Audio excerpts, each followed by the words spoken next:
You know, when I bought my first car, I was absolutely pumped. It was a 1972 Ford Cortina, and I don't know if any of you know that kind of car, but I have to tell you, for myself, it was the perfect starter car. And in fact, it only cost me $400. Now, that was back in 1980, but it was still a pretty good deal back then. And I remember I had exactly $400 in my bank account. So knowing I had the cash meant that I didn't need to talk to my dad about it, which was the first mistake. Because soon what happened, though, was I ran into problems because I hadn't taken into account the fact that I needed to spend money on things like registration, insurance. I mean, even something like fuel. Apparently, you had to pay for that. And then there was all this other maintenance that had to be taken care of that was associated with getting a car. Yeah, for example, when my tire went flat, I had to pay for it. When the driver's door no longer closed, I had to spend money, by the way, that I didn't have to get it repaired. I sure wanted that car, but I had to sell it soon after because I hadn't understood the cost and I wasn't willing to pay the cost to keep it up. You know, we disciples talk a lot about following Jesus, but do we really understand the cost? We need to ask if we're willing to pay the cost. My first car cost me my life savings up to that point, but it wasn't worth it. Discipleship will cost you your life, but will be eternally worth it. So just what is the cost of discipleship? Is it worth it? And not that I'm willing to pay what needs to be paid. Now, in this passage that we're going to be exploring here this evening, Jesus knows that his earthly mission will soon culminate with his death. And so what he does is he begins a concerted focus to teach his disciples about the cost of this mission of his. So he begins by introducing the fact that this mission that he's invited them to be a part of is a heavenly mission. So let's go back to Mark 8, and we'll look at verses 31 to 33 again. And he began to teach them that the Son of Man must suffer many things and be rejected by the elders and the chief priests and the scribes and be killed, and after 3 days rise again. And he said this plainly, and Peter took him aside and began to rebuke him. But turning and seeing his disciples, he rebuked Peter and said, "Get behind me, Satan, for you are not setting your mind on the things of God, but on the things of man." Now, this word "began" suggests now that this was some new, maybe more intense or more definite information that Jesus was giving his men. And it was obviously so important that Jesus speaks plainly. In other words, he's not going to use any parables. There's no messages with hidden meanings here. There's no accusations of him speaking in riddles. He's getting right to the point so that these guys who had just been so slow at catching on and in the past, and only just recently even recognizing him for being the Messiah, wouldn't miss what he's about to tell them. And what he's about to tell them was that he was going to be killed. You see, the Messiah wasn't only going to be just rejected by Israel, he's also going to be put to death by them. And this was a concept that no Jew had ever considered about the Messiah. So none of them could believe that. But he doesn't stop there.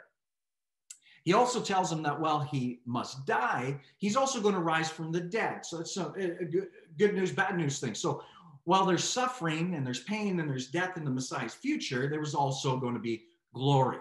He would pass through death and he would conquer it. Now, of course, the disciples don't understand this. They're so stunned to hear that the Messiah is going to be killed that they are incapable of hearing that he's going to walk out of death as the eternal victor over it. Actually, you know what? They didn't understand his teachings concerning the resurrection until after he had died and risen again. And then they got it. But it's at this moment when his disciples hear Jesus talk like this, they're dumbfounded. They don't understand that it's not about setting up an earthly kingdom. They didn't realize that the mission wasn't an earthly mission. It was a heavenly mission. So while the disciples stand there amazed by what they have just heard, mouths hanging open, Peter had one of his famous Peter moments. And he took Jesus aside, and what did he do? He began to rebuke him. Now, Peter was probably saying something along the lines of, "Jesus, you need to watch out what you say. I mean, now we know who you are. You're the Messiah. So don't be talking about dying and stuff. You need to be talking about victory. We need a pep talk and not some discouraging sermon about death." I mean, to Peter, nothing could be more foreign than the idea that the Messiah might suffer and die. He just couldn't see a cross in the Messiah's future. So Peter's hoping that Jesus would listen to some common sense here. Peter thinking, of course, that he had common sense. But how does Jesus respond to that? Well, in verse 33, we saw that Jesus responds to Peter's rebuke, I would think pretty harshly, certainly at first blush anyways. What he does is he turns back to Peter, and then he looks at the rest of the disciples. And they're all probably nodding in agreement with what Peter had said to Jesus. I mean, thumbs up all around. Jesus looks at them all, and then he rebukes Peter, and he says, get behind me, Satan.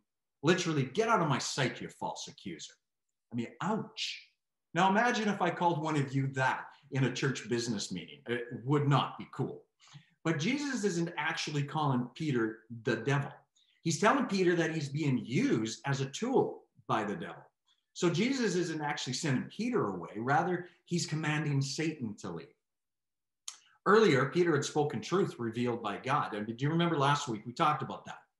Peter declared that Jesus is the Christ, the Son of God. But now, in the very next scene in this story, it shows Peter speaking lies now revealed by Satan. So now, when Peter tried to talk Jesus out of going to the cross to die, thinking he was doing the right, good thing, Jesus heard the voice of Satan instead. To Peter, what he said made sense, but to Jesus, the things Peter said revealed that Satan was using Peter to attack. Okay, so after commanding Satan to leave, Jesus turns back to the disciples, and then what he does is he points out their problem. And he says that it's that they're looking at his ministry all wrong. They're looking at it with the wrong set of eyes. And that's because they were looking at it through a human eyes. In other words, in a humanistic and a human-centric way, which is temporary, and not through the eyes of God, which transcends humanity and is eternal. You know, I think we can be like these disciples at times. I know I too often look at everything around me through human eyes. I only see how things affect me. And maybe you're like me too. That's why we can get hangry at times. Maybe you've heard that term before. In other words, you don't get our supper at the right time and we get grumpy because I'm starving to death.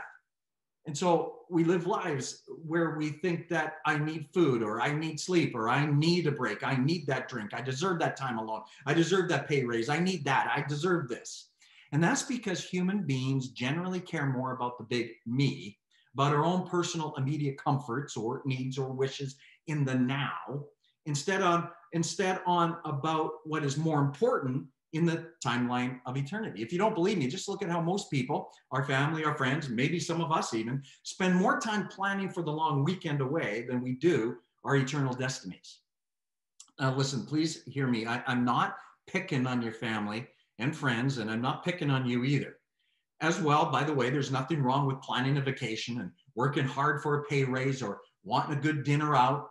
What I want to do, though, is to make the point that, like these disciples, we'll much too often, I think, focus on the here and the now instead of on the eternal. That's because we're human beings. But what did Jesus say? Jesus said to seek first the kingdom of God and all his righteousness, and all these things will be added to you, meaning that the way to find purpose and meaning and satisfaction is only when his heavenly mission is our focus. Now, the second thing we see here is that this heavenly mission is a costly mission. So look back at verse 34 of Mark 8. And calling the crowd to him with his disciples, he said to them, if anyone would come after me, let him deny himself and take up his cross and follow me. You know, many people believe, or even if they say they don't believe this about themselves, will live their lives that proves outwardly that they think that they can have Jesus and the world too, thinking that they can be a follower of Christ while living any way that they want. In other words, it's like I can have my cake and eat it too. I can get into heaven on my terms without changing anything about me. But Jesus lets us know in no uncertain terms that ideas like that are utterly false and that there's a very high price to pay to being his follower. Listen, no one could ever accuse Jesus of doing the old bait and switch routine.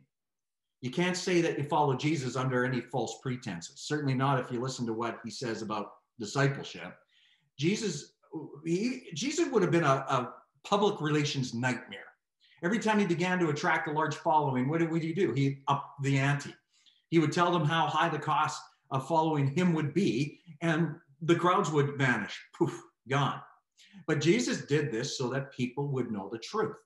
The truth being that it would not be easy to be a disciple.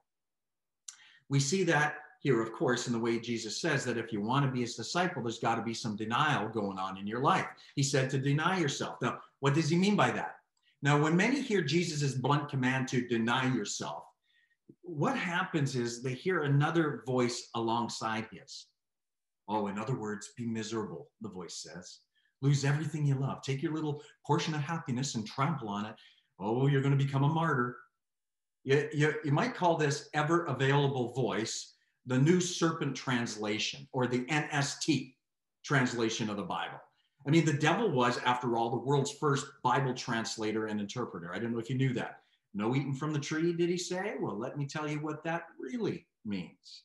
But what Satan leaves out is that Jesus came, in 1 John 3:8 says, to destroy the works of the devil, including that blasphemous lie that deny yourself means to be miserable. And so Jesus silences the serpent's voice by telling us where self-denial really leads.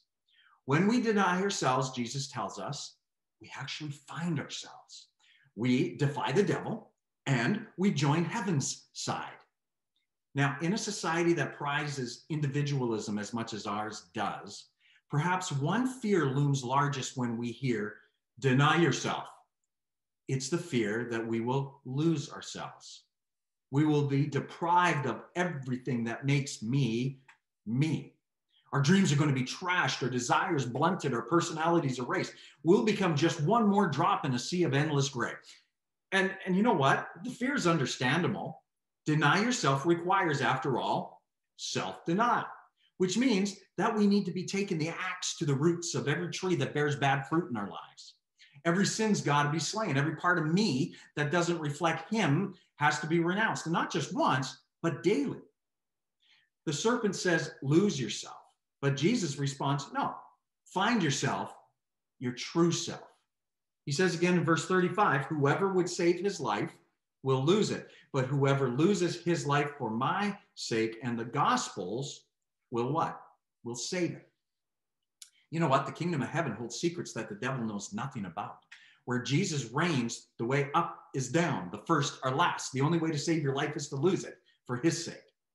The life we find on the other side of self-denial may look far different from the life we've always known, but it will not. In fact, it cannot be worse. It's a life where we gain 100-fold more than we ever gave up. It's a life where we are no longer a broken note in the symphony of the universe, but are instead sounding the part God created us for.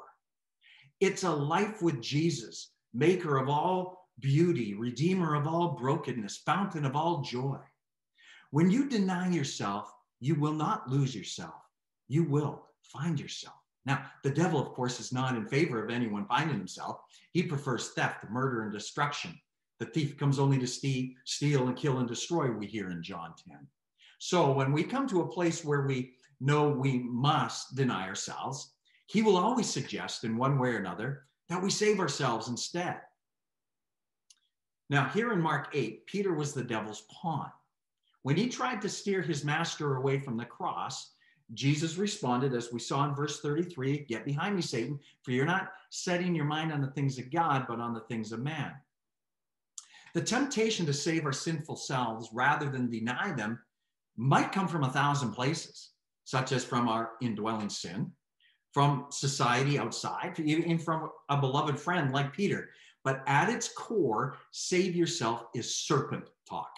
It's the gospel of hell. How many times have we had an impulse to deny ourselves where we know that we need to put down the drink or give away the bonus, or go talk to that neighbor, confess the embarrassing sin, only to have some part of us, like Peter, begin to question our good resolves? Not now. There's a more comfortable way to glory, isn't there? Certainly we can grasp the crown without bearing this cross. No need to be so extreme. Moderation in all things, remember?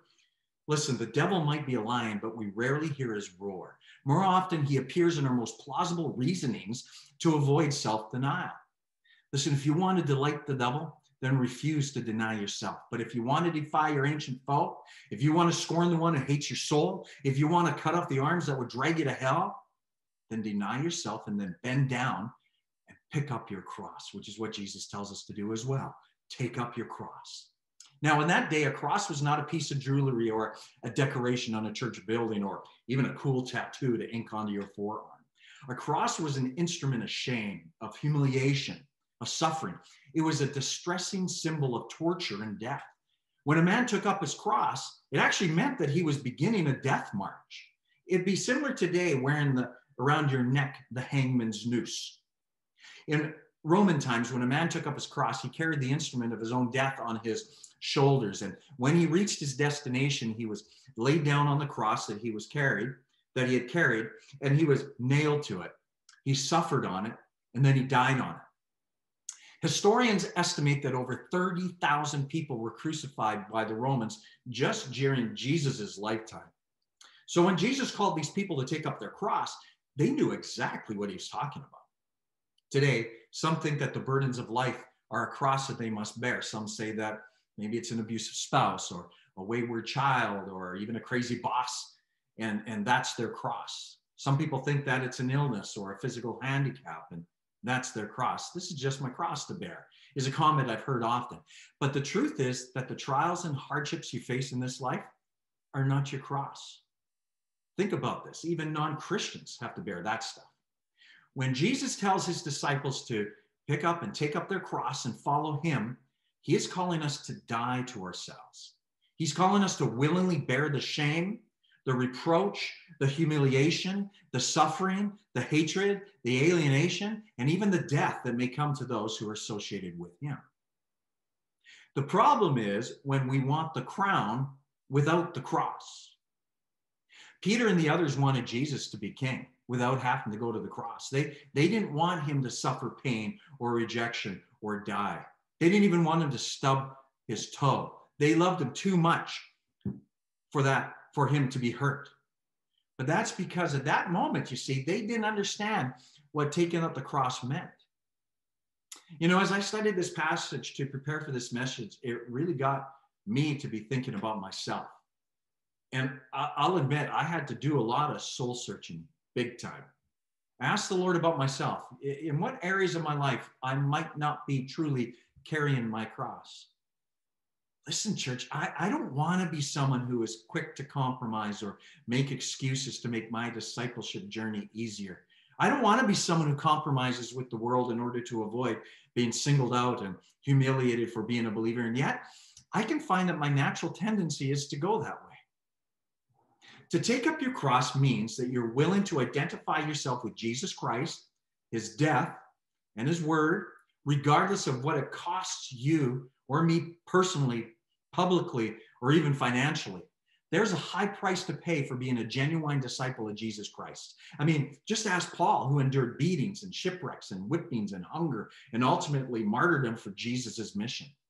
He took up the cross. And the question is, will you and I? And will we honestly follow him as he invites us to, which is the third challenge that he gives us.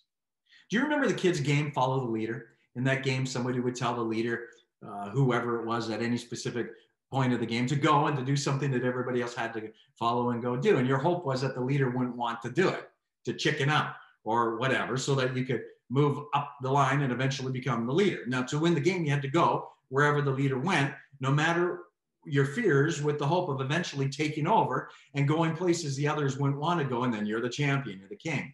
My opinion was back then that if the leader could do it, well, then so could I. The true disciple of Jesus turns his back on himself and his old life. The true disciple of Jesus takes up his cross and is willing to lay down everything for the glory of God. The true disciple of Jesus takes his place behind Jesus and follows the leader wherever he leads, which, by the way, means a life rejected by the world. For some, the greatest cost of self-denial is not the loss of private pleasures, but the loss of public reputation and relationships. Jesus was rejected by the elders and the chief priests and the scribes, not to mention being scoffed at by his neighbors and even criticized by his own family. That means then that if we follow him, if we are following him as our leader, Rejection is going to be our experience as well. Yet notice how Jesus puts the cost in a heavenly perspective.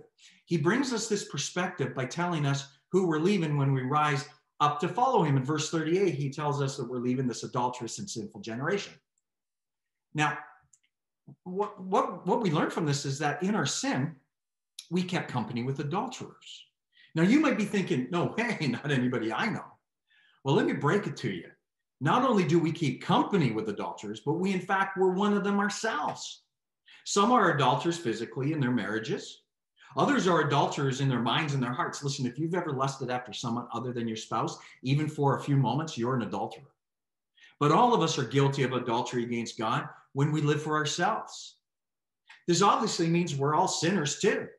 And this is the generation that we need to relinquish. And when we do, who do we join? Well, verse 38 continues on. The Son of Man who will one day return in the glory of his Father with holy angels. In other words, we get to join heaven. And it is always better to be on the right side of heaven than on the right side of history, church. Still, the relational alienation that comes from following Jesus can be enough to make any of us weep, especially when the cross we bear separates us from dearest friends and family. And some of us have experienced that, haven't we? Can you see who is waiting for you on the other side of self-denial? You go to a Father who's ready to party big time over his repentant people. You go to multitudes of holy angels marveling at the grace that's yours. And you go to Jesus, the Son who's become closer than a brother and dearer than a friend. There was a famous Roman general, Quintus Fabius, while discussing with his staff how to take a difficult position in a particular battle that they were facing. Someone suggested a certain course of action to capture it and said, it only costs the lives of a few men. Well, Fabius looked at the one who made the suggestion and he said, well, are you willing to be one of the few? You know, when Jesus said that those who would follow him must deny themselves, he was asking no more of them than he was willing to give himself. Jesus is not the kind of leader who sat in a remote location and played with the lives of others like they were expendable pawns. What he demanded that they should face, he too was ready to face. See, Jesus has a right to call on us to take up a cross because he himself took one up first. But not only is Jesus' mission a heavenly mission, not only is it a costly mission, it's also an impossible mission. Let's take a look at verses 35 to 37. For whoever would save his life will lose it, but whoever loses his life for my sake and the gospel's will save it. For what does it profit a man to gain the whole world and forfeit his soul? For what can a man give in return for his soul? You know, when I was a kid, I have, there's 4 boys in the house, 1 girl. A lot of times my brothers and I would play together. We had one real young brother, though. He's 10 years younger than myself. And we would play Monopoly, all 4 of us together, with my youngest brother, Pete. Early on, we discovered a way to let Pete help us win. Usually it was me trying to have him help me win. What I do is I convince him to help me. Help, meaning that he would need to lose first by giving me all his money so that together we could have more money to spend so that we could beat the other guys. Yeah, rah, rah. While Peter, being only 6 or 7 at the time, was gullible enough to believe that he gave up all his money to me, in essence, losing first, that I'd win, and through that, he'd win too. But instead, of course, it'd be me with all the property and money at the end of the game. Unfortunately for me, Pete caught on, no longer believing that the way to win was by losing. Losing in Monopoly makes it impossible to win, and he figured that out. Now, when the disciples first heard Jesus say that you save your life by losing it, they must have thought this mission has moved beyond just simply being hard to being impossible. But you know what? Jesus isn't talking about a Monopoly game. Instead, he's speaking to something that is beyond the earthly realm. It's about the spiritual, and was new truth to their ears. And they must have been flabbergasted. In fact, they may have even been reminded at times that they took their younger brother for a ride in their version of Monopoly as a kids. And so they wonder, what is Jesus getting at? Is he taking us for a ride here? The thing is, though, that in God's kingdom, when he says that the way to save your life is to lose it, he means it, and it's true. What he's getting at is that if you believe that having your own way, living life on your own terms, and being your own Lord is more important than joining him in his mission, you will lose your life. However, if you'll give up your life to him, giving up total control over all you have and are to him, you'll actually save it.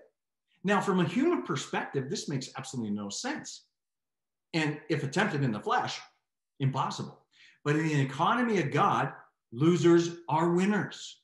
Those who lose their lives by giving them up for Jesus are winners in the end, while those who live for this life alone lose everything in the end. So let me ask, what kind of ending do you expect?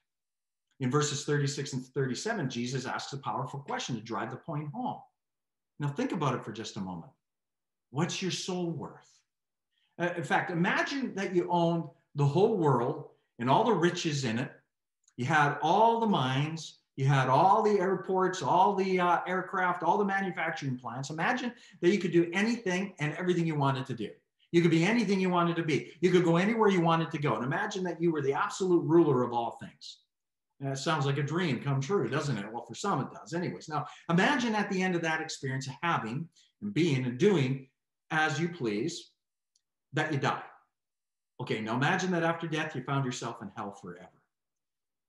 Would those few years, or even if it was decades of pleasure, be worth an eternity in hell? So again, let me ask, what's your soul worth? Are you willing to lose now to win it all later? My suggestion is that we give up on this saving our lives things and instead lose our lives in the mission of God. It is a much better return on investment. Lastly, we see that it's not only a heavenly mission and a costly mission and an impossible mission, but it's also a demanding mission. Let's take a look again at verse 38. For whoever is ashamed of me and of my words in this adulterous and sinful generation, of him will the Son of Man also be ashamed when he comes in the glory of his Father with the holy angels. Now, the word ashamed in this context refers to those who will not follow him even after they see him for who he is, simply because they don't want to pay the cost. When a person comes to Jesus and begins to follow him, there is a price to pay. The believer rejects the world and its ways, choosing instead to walk with Jesus. The believer must be willing to be persecuted, reproached, and even hated for the cause of Christ. But you know what? Not everyone is willing to pay that price. Those who refuse to come to Jesus and live a separated life prove that they want no part of him or his message. And Jesus wants to make clear that these people will face a terrible judgment when he comes again. Just as they have refused to acknowledge him, he will refuse to acknowledge them. And I don't know if that says anything to you, but I do not want to be in that position, because they're going to face him in judgment and they will end up being cast in hell. And he will say, when he does that, I never knew you. So let me ask you, does he know you? Are you learning to know him intimately? Are you willing to pay the price? There are plenty of easy chairs in the church. A person can attend, sit in a chair, and it'll cost them nothing. But the facts are, there are no easy chairs in the body of Christ. It costs something to be a genuine disciple of Jesus, church. True discipleship demands our all, everything. Genuine discipleship demands nothing less than that we deny ourselves, take up our cross, and follow Jesus all the way, even to death, if necessary. I mean, joining a church will cost you nothing, but coming to Christ will cost you everything. But for those willing to pay the price, there's a home in heaven, there's eternal glory, and a renewed relationship with God himself. In about 1000 AD, the tomb of Charlemagne, the king of the Franks, was opened. This great king had been dead for about 180 years by the time they opened this up. And when they opened his tomb, they found great treasure, but they also encountered an amazing sight. What they saw was the skeleton of Charlemagne sitting on a throne with a crown still sitting on the skull. And in the bony hands of the skeleton was a copy of the Gospels. And a bony finger was pointing to this text out of verses 36 and 37. For what does it profit a man to gain the whole world and forfeit his soul? For what can a man give in return for his soul? You know, Charlemagne was a great king, but in the end, none of that mattered. When it came time for him to die, he left his robes, his riches, and his royalty behind, and he went out into eternity to meet his God. Listen, when you and I reach the end of our earthly journey, nothing we have achieved or accumulated in this life will matter. All that will matter in that hour is our relationship with Jesus Christ. All that will matter is that we willingly lost our lives to his will so that he might live through us. What's your soul worth? You know, I pray you choose Jesus' mission, because though it's heavenly, demanding, impossible, and costly, it's absolutely worth the cost and then some.